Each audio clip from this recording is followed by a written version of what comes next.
Hello everyone, let's talk about the recent news that is Elon Musk is now leaving the US federal government. What has happened and what's the implication? How do we analyze this? First of all, it's a pity that Elon Musk has not achieved what he claimed to achieve. Overall, I do not think he has saved a lot of money for the federal government agencies.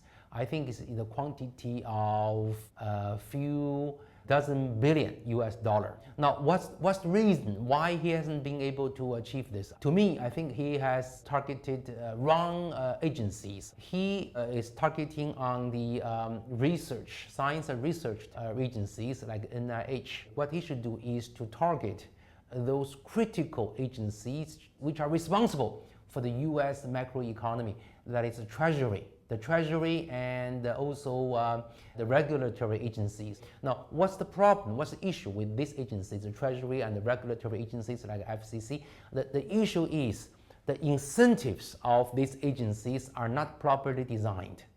These agencies are subject to a lot of interference from the Congress. And also, I do not think employees in these agencies are well paid.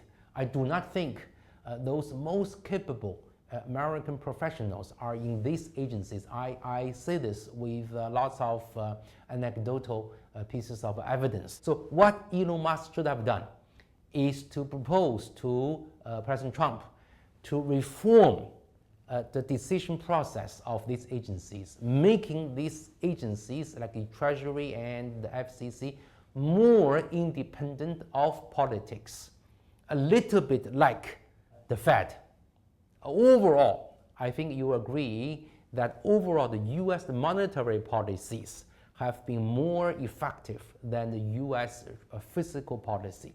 The US inflation issue is much less severe than the issue of federal budget deficit and the issue of the mounting federal government debt.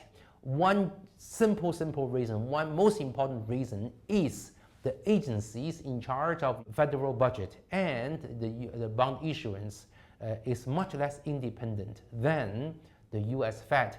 Now, I'm not saying that the US Treasury should be completely independent of politics of the US Congress. What I'm saying is that to a large extent, they can improve.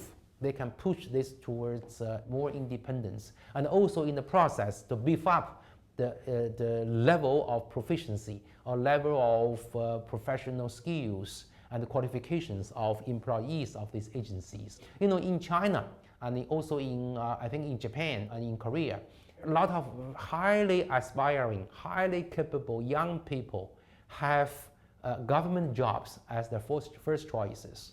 They wish to enter a government agency to serve the society. I do not think that's the situation in the US. The US as a society needs to learn something from the East Asian societies. The federal government agencies are only as good as the people who serve in the agencies.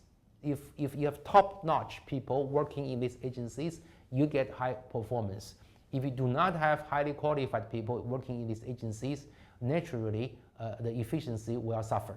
This is also, by the way, this is also a lesson from Chinese ancient dynasties.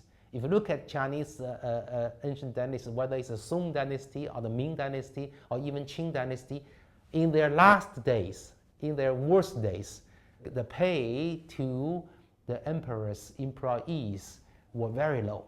The pay level were very low, okay? So that a lot of highly qualified people refused to serve for the emperor, refused to serve in the government. Okay, this is, I think, the fundamental lesson of Elon Musk. To put it very simply, okay, it is not how much money Elon Musk can save or has saved.